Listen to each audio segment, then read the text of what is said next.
इस प्लास्टिक के ट्रे में ही लगा दिया था 2-3 कटिंग, और देखेंगे फ्रेंड्स कि किस तरीके से इसमें जड़ें फैली हुई हैं।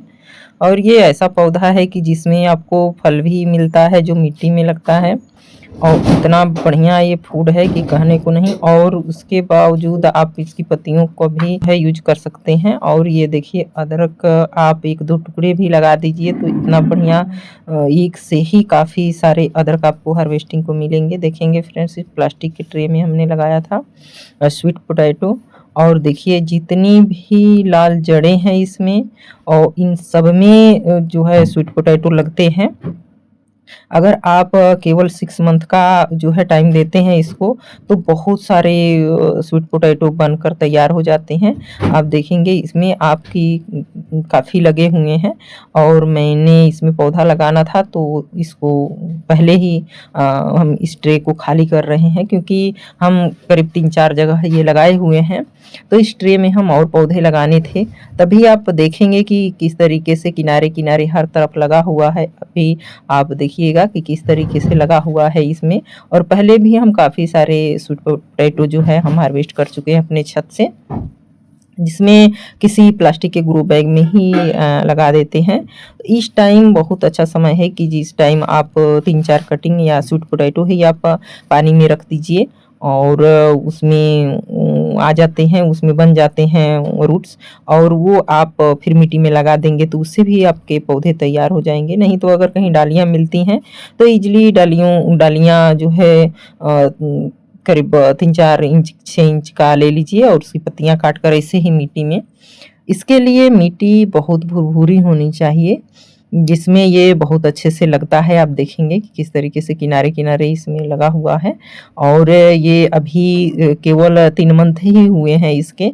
और इसमें जो भी ये रेड-रेड जड़ें हैं फ्रेंड्स, वो सभी जड़ों में ये लगता है। आप देखेंगे अभी ये बनना शुरू हुआ था। ये 6 मंथ में काफ़ी सारे इसमें स्वीट पोटैटो लग जाते, और ये बड़े-बड़े हो जाते, क्योंकि जड़ें इसकी देख रहे हैं कि कितनी मोटी होनी शुरू हुई हैं। तो बड़े-बड़े लगे हुए हैं पहले भी हमारे में काफ़ी स्वीट पोटैटो। तो इस तरीके से बहुत ही आसानी से आप केवल कटिंग लगा देंगे, ज़्यादा इसमें केयर की ज़रूरत नहीं होती है। और पर गोबर के खाद मिट्टी में मिलाकर आप लगा दीजिए। और पानी भी बहुत ज़्यादा तो नहीं लगता है इसमें, क्योंकि मिट्टी थोड़ी सूखी ही रहनी चाहिए हमेशा इसकी, और तभी ये बन पाता है उसमें। और देखेंगे ये रेड वाला है स्वीट पोटैटो, बहुत अच्छा, बहुत स्वादिष्ट लगता है घर के। और इस तरह से हम ज़रूर इसको लगा देते हैं। इसकी पत्तियाँ भी यूज़ में आ जाती हैं, और ये स्वीट पोटैटो तो आता ही है यूज़ में। तो इस तरीके से यूनिक कुछ गार्डनिंग करना अच्छा लगता है, कि जिससे ये थोड़ी चैलेंजिंग होती हैं कि ये खेतों में होता है, पर हम छत पे ही लगाकर इसकी हार्वेस्टिंग काफ़ी ले लेते हैं। तो इस तरीके से इस टाइम आप ज़रूर इसको लगाएँ, और ये इतने बड़े ट्रे में आप 3 से 4 कटिंग लगा सकते हैं, और इस तरीके की आपको हार्वेस्टिंग मिलेगी ज़रूर, क्योंकि इसमें ज़्यादा केयर की ज़रूरत होती नहीं है, और बहुत आसानी से ये ग्रोथ करता रहता है। बीच-बीच में इसकी डालियों को आप काट दीजिए तो बहुत सारी जो है स्वीट पोटैटो लग जाएँगे उसमें। डालियाँ ज़्यादा एनर्जी लेने लगती है, तो देखिए इस तरीके से हम काट देते हैं, और इसकी पत्तियों को आप कई तरह से यूज में ला सकते हैं, और ये बहुत फ़ायदेमंद होता है। पत्तियाँ भी और स्वीट पोटैटो तो आप जानते ही हैं कि काफ़ी फ़ायदेमंद होता है। तो और सब्जियों के साथ इसकी भी हरदम हार्वेस्टिंग मिलती रहती है हमको, इसलिए मैं इसको ज़रूर लगाती हूँ। जैसे कहते हैं ना कि एक काज दो पंथ, इसी तरह का है। इसके दोनों जो है काम आते हैं, पत्तियाँ भी और स्वीट पोटैटो भी।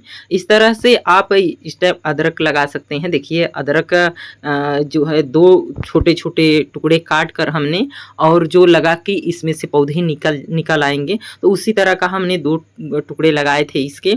और देखेंगे उसकी जब हार्वेस्टिंग की हमने तो उसमें हमको काफ़ी हमारी उम्मीद से ज़्यादा अदरक निकला। और ये ज़्यादा कितने लोग थोड़ी हरी डालियाँ रहती हैं तभी उसकी हार्वेस्टिंग करते हैं, पर हम थोड़े सूख जाने के बाद अदरक ये हार्वेस्ट किए हैं, क्योंकि ये ज़्यादा सूख जाने के बाद ये होता है कि बहुत बढ़िया पक जाता है वो, और इतना बढ़िया वो हो जाता है कि वो काफ़ी दिनों तक आप रखे रहिए, वो ख़राब नहीं होता है, बेकार नहीं होता है।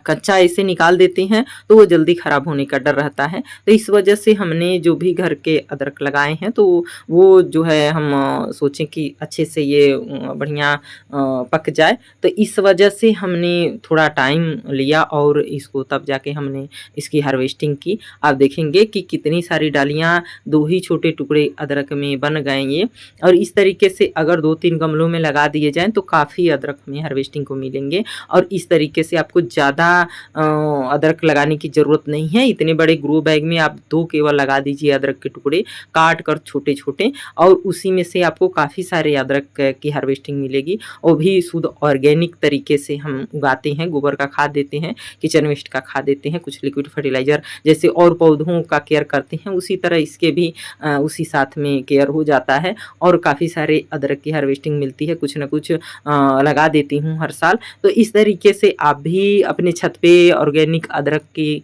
जो है हार्वेस्टिंग ले सकते हैं, और बहुत ज़्यादा आपको कोई घर में यूज करते हैं उसी में से 2 टुकड़े बस जो अगर देसी वाले अदरक हैं तो देसी वाले अदरक ज़रूर लगा दीजिए, क्योंकि ये जो है अगर आप जुकाम वगैरह में या कभी काढ़ा बनाते हैं या कभी चाय में डालने के लिए, तो इस तरीके के आप यूज कर सकते हैं इसको घर के अदरक का, और ये काफ़ी दिनों तक रखेंगे तो देखेंगे कि किस तरीके से बढ़िया ये हो गया है। ये कच्चा नहीं है तो ये काफ़ी दिनों तक घर में ये पड़ा रहेगा, और ये जल्दी सूखता भी नहीं है, ख़राब भी नहीं होता है। और ये इम्पोर्टेंट काम के लिए घर के अदरक, हल्दी अगर हम छत पे लगाते हैं तो ये चीज़ें बहुत ही शुद्ध होते हैं, इसमें केमिकल्स का यूज नहीं होता है। तो इसलिए इसको रखे रहिए। जो इम्पोर्टेंट काम है, जो ज़्यादा सेहत पे असर डालने वाला है, उसमें इस अदरक को आप यूज कर सकते हैं।